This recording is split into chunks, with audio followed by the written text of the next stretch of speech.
Hey everyone, I'm excited to introduce to you Leah Chen at IBM. And yeah, what really stuck out to me, I feel like you're so ambitious and you have so many cool things. Like you do a lot to give back to the community. So I'm excited to share your wealth of knowledge and your wisdom with the world. I feel like you're wise beyond your years. Oh, that's truly so sweet. I really, really appreciate that. But thank you so much for having me on, Davidson. Like, I feel like podcast guest is one of those things that's on everyone's, I guess, like quote unquote, like bucket list. So it's cool to be able to do this. Is this your first time being on a podcast? Yeah, or No at least way. in my memory, yes. So probably yes. Oh, that's awesome. I'm sure there'll be many, many more. Yeah. I, I feel like it's a medium that's definitely like growing. Like I feel like Tim Ferriss, there's a lot of good, like Joe Rogan, like there's a Joe lot of Rogan. like, yeah. Do you listen to Joe Rogan as well sometimes? Yeah, so my boyfriend listens to him like a ton. And he Yeah. also like still needs to commute for his job. So he was telling me about Joe Rogan like not too long ago, especially when quarantine hit and I think like he was just tuning into podcasts more.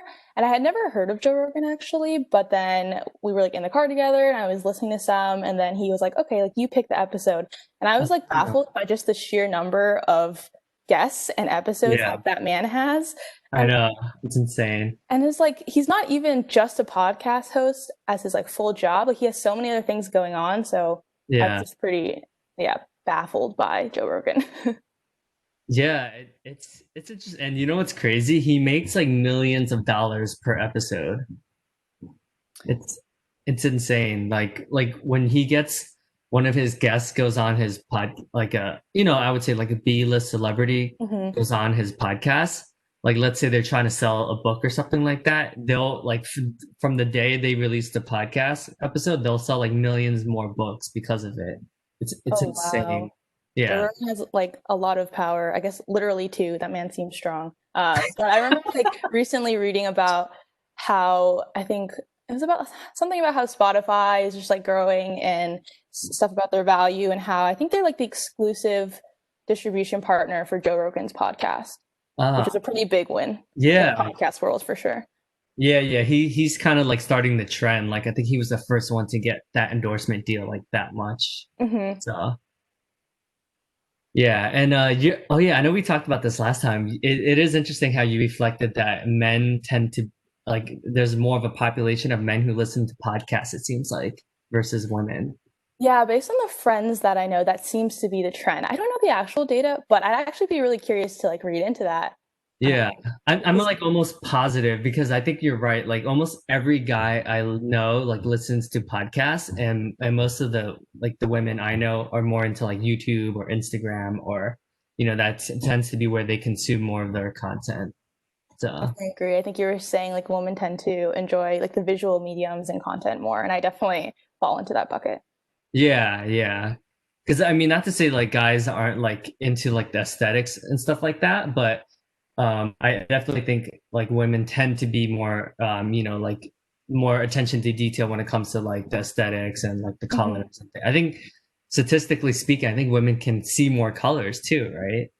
Oh, interesting. I didn't know that statistic, but I want to look into that now too. There are a lot of things now I want to look into statistics wise. Yeah. Well, yeah, I'm fascinated by. It seems like you have a lot of cool projects. You have your own business. You're doing a lot to break to the model, like the myth, right? So, would love to hear, what got you interested in, the model minority myth, and why you're still so passionate about it. Yeah, for sure. I think a lot of my passion in the Asian American community really is influenced by the way that I grew up. So, I told you this before, but I grew up in Edison, New Jersey, and it's a town that's, well, at least feels like 85% Asian. I'm pretty sure that statistic Yeah. is not far off. So my whole life, I grew up around Asian Americans, specifically Chinese Americans and Indian Americans. And I think for some who are Asian American, maybe they're the only Asian in their town of like white people, that sounds really awesome. And for many reasons, it was great to feel like I had a community and like there were people that I shared common interests with. But I think, especially when I was in high school, I realized I wanted to pursue like fashion as a career. So I wanted to do business within fashion. And I think just generally growing up, I was a little bit of a oddball, or I didn't fit the quote unquote typical Asian child. And my family is like not the typical Asian family either because my parents immigrated when they were younger. So they're a little bit more Americanized, I would say. Uh, And I think because of that upbringing and like me wanting to pursue this, I guess, different career path, I remember very distinctly going to Asian family parties. And, like the Asian parents, like they go down the line, they're like, okay, you, college, and what do you want to study? And what do you want to do? And I remember when they would get to me and I'd say, oh, I want to do fashion. And the parents would look at me and kind of just like, yeah, tilt their head and raise an eyebrow and say, fashion? Like, that's cool, but that's not a job. That's a hobby. And I get into that so often. Thankfully, my own parents were supportive, but I can never forget just running into those parents and even ultimately like Asian friends of mine who didn't see my career interest as quote unquote serious because it didn't fit the traditional mold. So I feel like my whole upbringing was me fighting against this model minority myth in a way, and just so strongly wanting to break it because I felt like the myth was holding me back, and keeping me from doing things that I really, really loved and keeping the rest of the world from seeing me as a viable candidate to do things, whether it was fashion or just like speaking out generally or pursuing entrepreneurship or doing a field like marketing. Yeah, that's a good point. I know we were talking about this the other day, but yeah, same with sales. I feel like, if you tell your Asian parents like, "Hey, I want to be a salesperson for the rest of my life," they'd be like, "What are you talking about?" So I could definitely relate to you there. I think one of the reasons why I got involved with the LinkedIn Asian Alliance was because, I was often the only like client facing, like Asian person in client facing roles. Mm. So when I would meet with like C-level executives, like, of like any hedge fund or private equity, or I mean any of my clients, I was always the only um, Asian person, and I always felt so out of place. And it took me a while to kind of like embrace it. But Yeah. the first like 10 years of my career, I would say like I had so much imposter syndrome. So yeah, I could definitely relate to you there. Mhm. Do you have Asian mentors who are in marketing, who are also entrepreneurial like you? Like, do you find yourself gravitating towards these role models? Yeah, definitely when I joined IBM and interned at IBM in the summer of 2018. Remember one of the things I was most excited about was in our onboarding week hearing about our Asian Business Resource Group, or affinity group as other companies would call it, and hearing the woman who presented. Her name's Christina Altamare. So she's within marketing, but she's kind of like the president of the Tri-State Asian Business Resource Group, and like instantly feeling just so energized, inspired. One, that type of group existed, but two, I was like, how do I get involved with this? I was only there for 10 weeks to intern, but I remember immediately messaging her and I was like, I will do whatever it takes to help you out within these 10 weeks. Just because it was really inspiring to see someone, yeah, like doing well in marketing, being at the company for a while, but then also, being so passionate about the Asian American community. It just seemed like something that I wanted to emulate in the future, if I were in her Hmm. position. So I think Christina's been someone that has definitely served as a mentor like early on, and taught me not only about, being an Asian American in the workplace, but just generally handling yourself within marketing and progressing your career. It's interesting to see how one person can have such a huge influence in us, right? And sometimes they probably impact so many people that Yeah. sometimes they probably don't even realize like the impact, right? Especially when it is more rare, right? Like for me, I had a similar situation where I remember like I joined a company called Trinet, and one of the VP of sales, he was Korean, and I remember like I was like blown away. I was like, oh my God, like I have to get to know this person. So I pinged him like literally on the first day of work, and I was like, I want to meet you. I tried so hard. So, but it was awesome. He took me under his wing, and when he would come to New York, like we would go out in K Town, and he would like, and I'm so fortunate. Like I'm sure if I wasn't Asian, like he wouldn't, but he spent like, a lot of time to like coach me and mentor me and took me under his wing. So it is awesome, like when you do have like that sponsorship and that support to Yeah, help for sure. you, you know. Yeah, and I think, it's great when mentors come from anywhere and they're of any background, but I feel like being Asian American is a specific and niche journey in a sense. So when you can find a mentor and sponsor that aligns of your background, like you share, yeah, a very special bond and they can help you navigate through situations that only I think Asian Americans would really understand. Yeah, I mean, clearly you've had a lot of success. Like you went to one of the best schools in the world. Like, it was very competitive. One of the things I find interesting is like we put such a huge emphasis on like getting into like a good school, and I feel Mhm. like there's less of a emphasis on being an entrepreneur, right? Like starting your own Mm, clothing line or like getting into fashion, things like this, right? But it's yeah, interesting because fashion is so well, like when you go to like, New York City fashion show, all the who's who of Manhattan is there, right? So, yeah, but there's not an emphasis on that. So, when you go there, even them, you don't really, you run into, you don't see as many Asians, who are in that for world as sure. well. Hmm.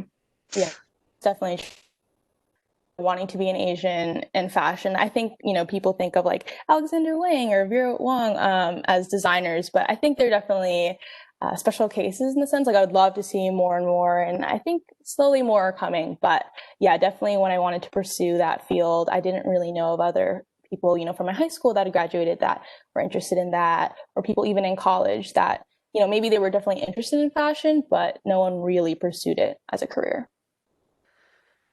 Yeah, yeah, it's true. So my fiance is in like the fashion industry, and I Oh, remember going cool. to yeah. So I remember going to like the Mercedes-Benz like fashion show once, and I was just like, whoa, like it's like a whole new world, right? But it's cool, like it is interesting, right? Because you meet like a lot of people who are like in hedge funds or in finance go Mm, to these events, and it's just interesting to me to see how we don't like really emphasize like networking as much, right? I mean, I guess in real estate I do see like a lot of Asians, but yeah, I do think it's interesting how like the hard skills are definitely emphasized a lot more, like science or like STEM, but you don't yeah. really see like an emphasis on gaining business skills like marketing or client-facing roles and things like Hmm. that. Yeah, no, that's definitely a good skill and point, and that's really cool that your fiance is in that industry. I'm just curious, like from her perspective, how did she get into it? Is it something that she always knew she was passionate about, like earlier on, or speaking to the point about connections, like did she know someone in the field? Yeah, it's so her family owns like their own textile business. Oh, cool. So yeah, so they do import from like Hong Kong and Japan. So but yeah, it is unique, right? Like I know when I meet all of her coworkers, like she's always like the only Asian, and she's always like what I've seen, like she's always like the only Asian other than like the family business. Mm-hmm. Um, Hmm. but yeah,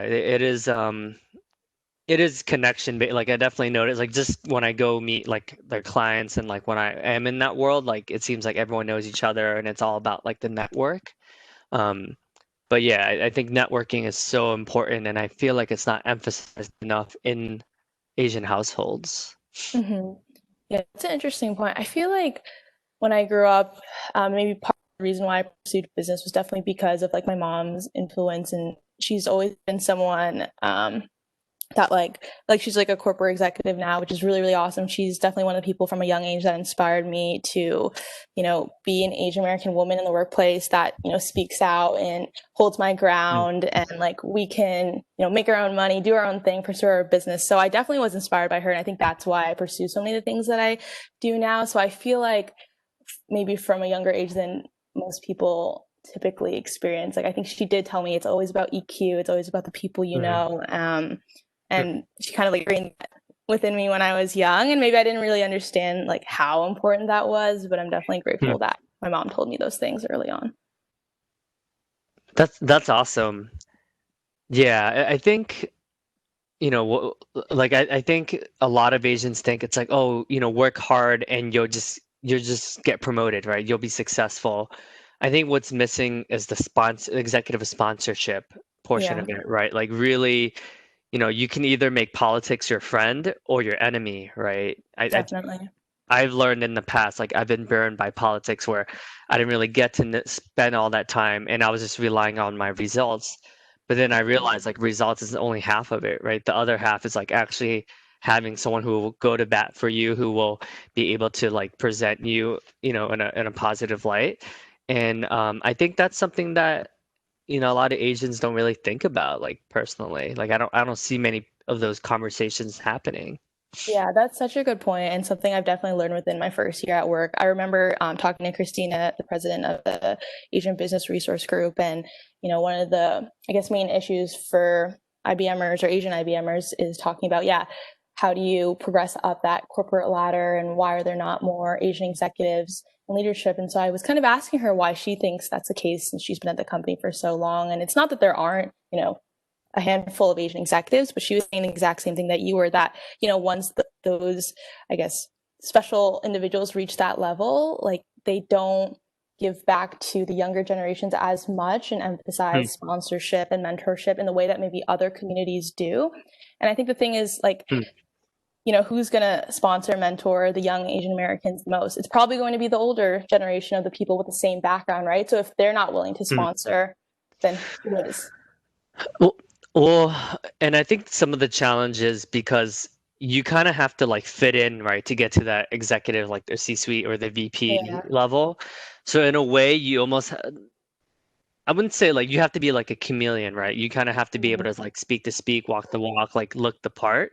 So Mm-hmm. in a way, sometimes when people do that, they almost feel like they have to. I think there's like a terminology for it. Um, but I hear that's why that's the case because like in a way you almost have to like lose some of your like identity to get to where you are. But then people reach a certain point where they're like, okay, now it's time for me to give back. But by then it's like almost Oh. too late. So that's the feedback that I get from a lot of like Asian executives when they kind of take some back to reflect on their career and then now they're like, oh, well, I want to give back now, you Oh, know? interesting. I'm not sure if you know, but is that, like, I guess in my mind, it feels like assimilation or a corporate assimilation almost. Does that also Yeah. happen for like Hispanic and Black communities? If you know. Yeah. Yeah, it does. It's oh man, what was it called? There's actually like a terminology for it, but yeah, it happens with them a lot because Mm. you get from what I hear, like a lot of like the black executives, like it's like you kind of have to quote unquote act white to be able to Mm. make it to the C-suite. And then, so your black friends are kind of like, well, he's sold out, right? Mm. But then it's funny because like you're still never truly accepted by the white executives because like, Yeah. at the end of the day, like you're still black. Yeah. And then so you're kind of like it's kind of like you don't win on both sides. So they get it the worst actually. Interesting. Um, yeah, so that's what I hear from, having a lot of these conversations with um, Latinx and Black executives. Mm. Wow. Oh yeah, that's really, really interesting. And as you're explaining it, I guess it unfortunately does make a lot of sense that that's how um, BIP POC folks have had to rise up. Yeah, but I do think it's a unique opportunity. I do see like Asians coming together a lot more. I used to see like Koreans hang out with Koreans, Taiwanese hang out with Taiwanese, like Vietnamese. Like now, I'm actually seeing us come together a lot more in a way. So, that definitely helps me be more optimistic. But Hmm. I do think, we still have a long way to go, right, to break through the ranks. And Yeah, for it's sure. frustrating for me too, because like when you look at the stats, like it can be misleading too, because, it'll be like, oh, this many percent of Asians are in tech companies, but they never really go into like, well, not the executives, like they never analyze the executives like or the C-suite. It's like so you don't actually know like so I think sometimes the image is portrayed like, oh yeah, we're doing fine. But if you look at the data, the reality is like, we're not really talked about as much. Yeah, I 100% agree. I feel like I often am reminding people that, I was reading this like Harvard Business Review study not too long ago, and they found that Asian Americans are the least likely to be promoted. And it makes sense. That's what I see in the workplace. But I feel like I do constantly have to remind folks, not just non-Asians, but Asians too, that that is true. And Yeah. I think when you're like an early professional hire, you know, within your career not too long, like you don't realize that, right? Because you feel like, oh, there are a lot of Asian Americans around me, but when you look Yeah. up, you're like, wait, there's something missing. There's a gap. Yeah. And it's, I think we're making progress. I think I get it. Like if you look at like the big picture, like there is more room, there is more progress to be made, like specifically in the Black and Latin community, right? Like in terms of numbers, like Mm-hmm. like big picture, like they still have like a long way to go, right? Mm-hmm. But it's just frustrating that we're never a part of the conversation, right? It's sort of like, Totally. but it's typical of us, right? Because it's like it almost like the cultural values of kind of stay in your lane, like just do a good job and not, Mm-hmm. don't cause a ruckus. It's what Exactly. we're taught to do, right? So I mean, who can blame us, right? In a way, Mm-hmm. but I feel like our generation is starting to change that. Yeah, So I definitely agree. And I feel like our generation and even the generation that's younger, like my sister is 14. And so she's super Gen Z, and I see all, the social media activism and them hmm. like speaking out, whether, yeah, it's on Instagram or digital channels and advocating. So I hope that energy definitely continues, as those Gen Zers get older and they become the people part of the corporations. Yeah, and I love what you said about, like her name is Christina, right? Mm-hmm. Yeah, like you eventually being like a Christina, right? Where when you get to give back and you wanting to help out like the other, other generations as you move up through the ranks as well. So, I think that that's important that you already have these intentions in mind because it helps source you and it helps you know that, all right, yes, there's going to be obstacles. Yes, there's going to be haters and there's going to be people that are like, why are you in fashion or why, what makes you think like you can start your own company and be successful, like it gives you motivation to know like, okay, there's going to be thousands of people that I'm going to be impacting through my actions and breaking through stereotypes and things like that. Yeah, that's definitely the goal. And if I can even be just as half as, I guess, influential and helpful as Christina, that'll still mean a lot. Yeah. That's awesome. I mean, sounds like Christina is an important mentor and like role model for you. Like, it's interesting because a lot of times we think mentorship can look like, oh, you have to allocate like a certain amount of time. But a lot of times we can observe from afar and still learn, right? Just from Hmm. their actions and their words. And so it's interesting to think about like the impact that we have. And it doesn't necessarily have to be one-on-one interactions, right? It could even be like at a much larger scale. Hmm. Hmm. Yeah, that's definitely a good point. Yeah, I think something I've definitely appreciated not only about Christina, but just like effective mentors is people who don't just like talk the talk, but they walk the walk. Like I feel like a lot of mentors say like, oh, I'm here to help you find opportunities and like bring you into conversations. But something that I've really appreciated since being at IBM is like I feel like I have really been brought into conversations with the Asian Business Resource Group. And like a few months in when I started, she was like, oh, do you want to be one of the site leaders for New York City? And that's actually how I met you, through the collaboration events. And I was like, oh, that's like really humbling and crazy that she would have been asking me. Like I feel like I'm so young and everyone else is so much older, but she really recognized that passion and was like, people who have that passion are willing to put in effort should be rewarded. So I think that's something that's really stuck with me. Yeah, it's cool because a really great mentor can see something in us that we don't even see ourselves yet, right? I think Yeah. that's what's so cool. And so you just need that one person to start to believe in you, and then it has a trickle down effect where then it really starts to, it becomes like, oh, okay, yes, like maybe there's something here, right? And then when you start to see yourself like being a leader, then it's interesting how that works, right? But you just need that one person to believe in you. Hmm. Yeah, exactly. That's awesome. And so tell me a little bit more about, why are you so passionate about like social media and like professional branding? I definitely think that you do a great job of being authentic and a way of using the platforms to share your voice and be heard. Yeah, I really appreciate that. That is the goal. So I'm glad it feels authentic and it feels me. But yeah, I don't know. I've always been really fascinated by social media, I guess from a young age. Maybe it's because I'm like bordering millennial Gen Z, so I just kind of grew up with it as it exploded. But I've always found that it's just super interesting to be able to connect people from like all over the world digitally and create these really like passionate, energized communities when you have never met each other, but you're like connected on social media. I don't know. To me, that's always just been fascinating. Maybe it's like the introvert in me in that I love that I can connect with people on other platforms that don't have to be face to face. But I think that's the very broad, like, first introduction of how I just wanted to look into it. But yeah, as I was getting into it more professionally, I loved how social media felt like a balance of creative and analytical, right? When you're doing your role professionally. But then once again, I think at the end of the day, it's always about being able to create communities and, bring people together. And I think especially in this last year, I've really seen social media as a platform for education.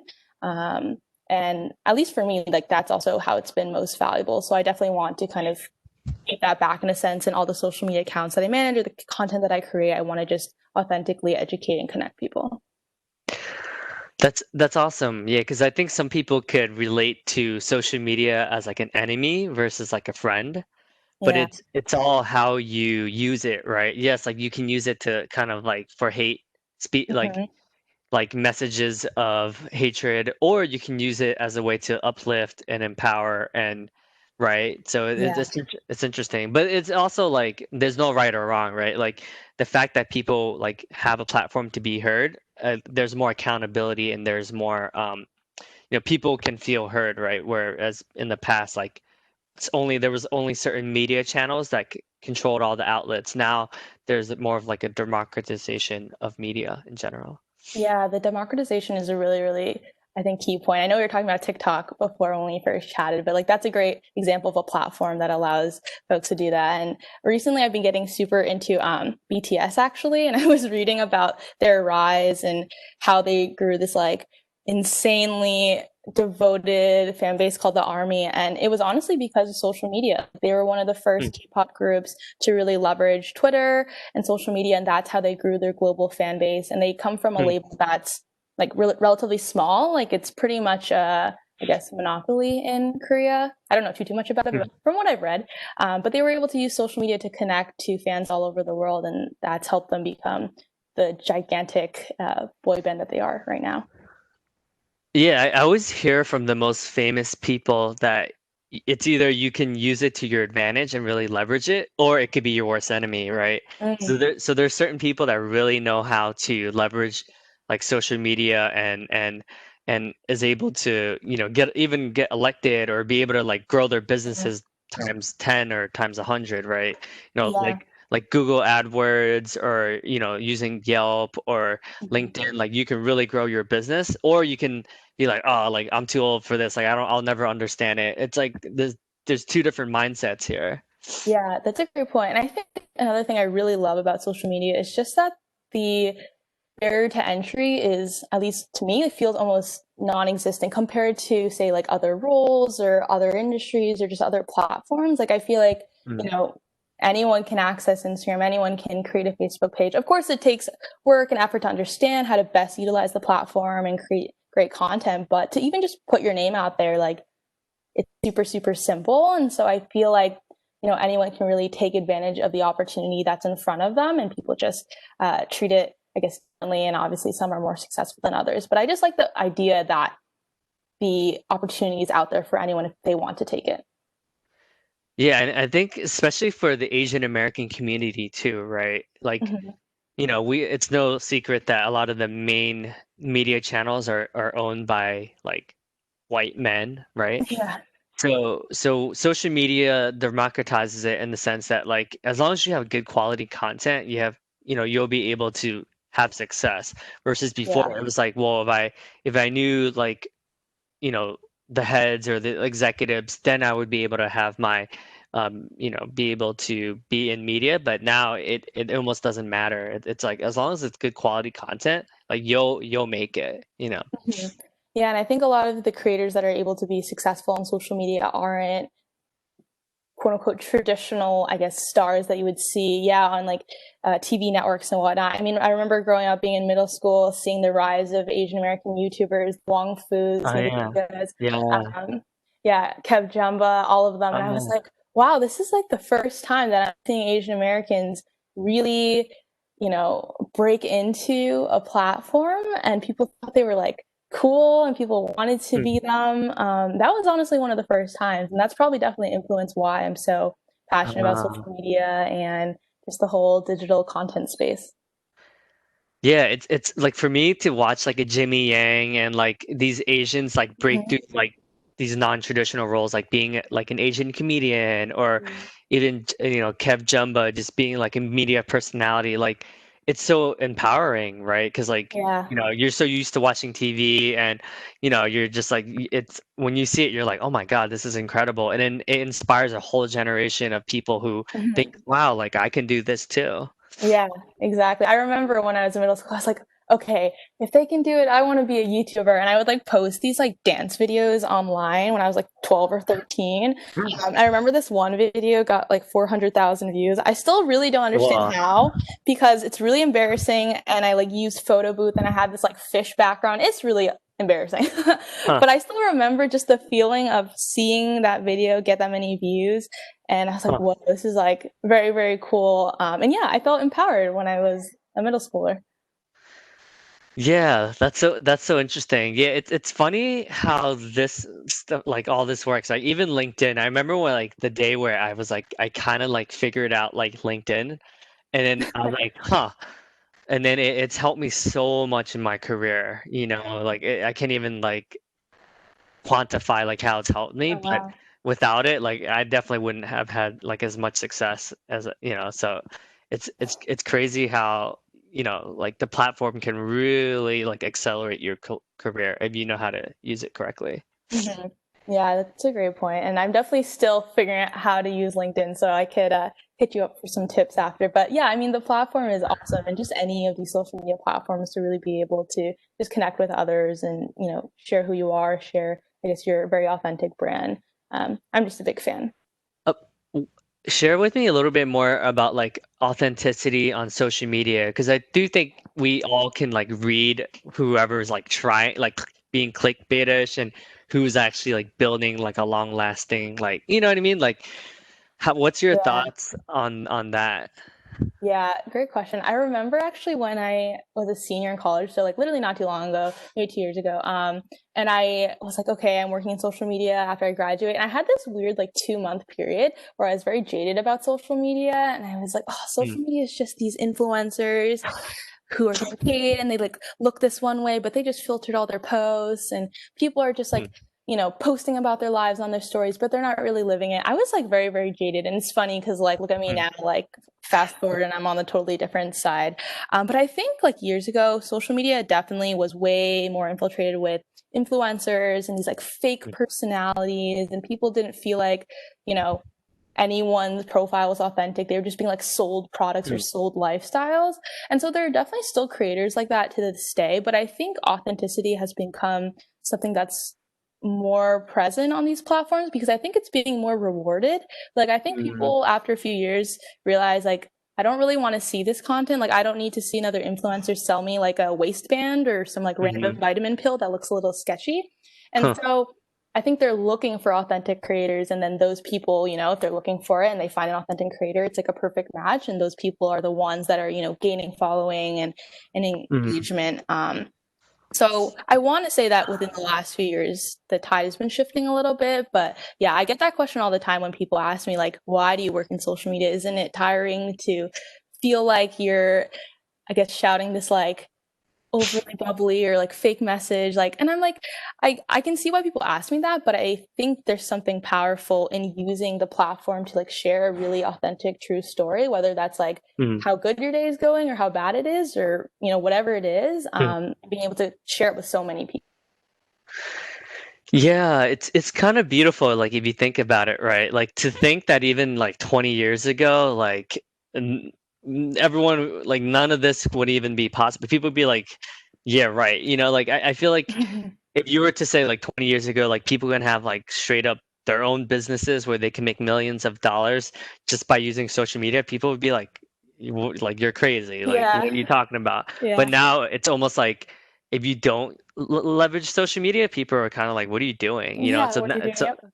yeah, so it's cool to see. Yeah, and I like what you said about like authenticity. I think you're right, right? I think as we, humans like can tell who's being like real, and it's like if it's something, it's funny because like there's sometimes where like I'm like, oh, this probably won't get a lot of like likes or a lot of engagement, but when it's super authentic, it just naturally just gets like a ton of engagement. Whereas like when I try to get likes and stuff, I don't get that many because it's like coming off as like okay, like you know what I mean? Like I think to your Yeah. point, like it's not as authentic as like the ones that's like I'm just being real, you know?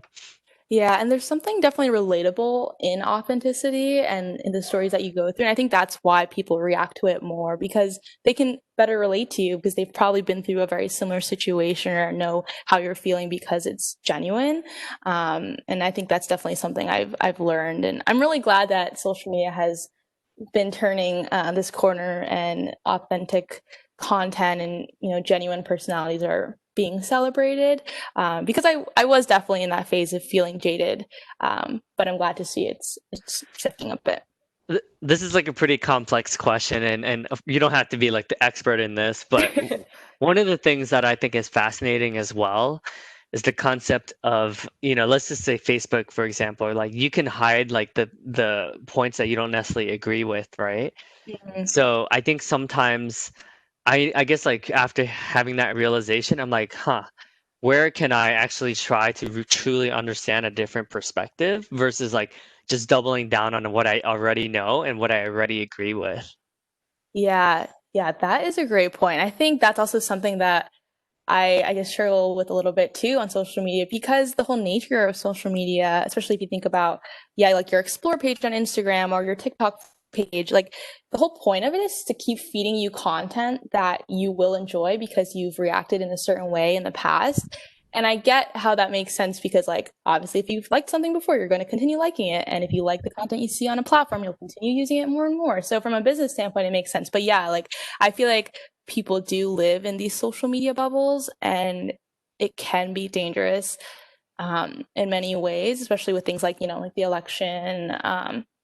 But I feel like that's definitely been something that's been talked about more and more, I want to say, especially since like quarantine has happened and everything that happened with George Floyd and BLM.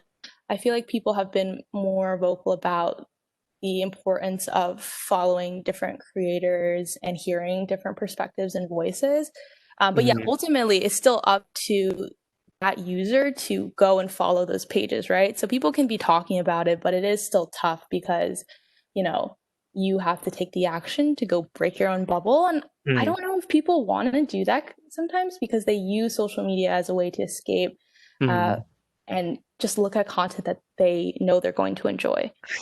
Right. And I used to be, to your point, like I used to view it as like negative as like, oh, I get into these like holes of like never ending like stuff, right? So I in like almost like an addiction, but sometimes I'm like it's sometimes like it's helpful to kind of escape, or especially if you have like a really like bad day, like similar to how people watch movies or read comics or whatever, watch cartoons and stuff like that, or play video games. Like sometimes like you do need just like a break to just kind of laugh and giggle or whatever it is, right? Like I watch a lot of couple videos with my partner, and like it's funny, like makes us laugh because like you're kind of like, oh yeah, I do that too, like yeah, it's like relatable. Yeah, it's relatable and it just kind of takes your mind off what's going on in your day. Yeah, if you're having like a bad day at work or nothing too particularly interesting is going on, you can honestly like live vicariously through a lot of the creators. And I think that's why people do like idolize or some certain creators or they're just big fans of them because that specific lifestyle that creator is talking about and living is probably something that that viewer wants to experience as well. And I think what's cool is like you can use those as ideas too, right? Like for instance, like when we watch, my partner, she'll go to a lot of these cool restaurants or cool dessert places, like just because she's found it. And I'm like, and a lot of times I'm like, whoa, this is like a hidden gem. Like I'm actually glad, because for me, like I wouldn't never discover a lot of these cool new places, but she's like kind of like hip with that. So I'm always like, how did you like find this place? Like this is like I would never be able to know about this. So for me, like sometimes it's cool because I'm like, this is dope. Like, thanks for, showing me this.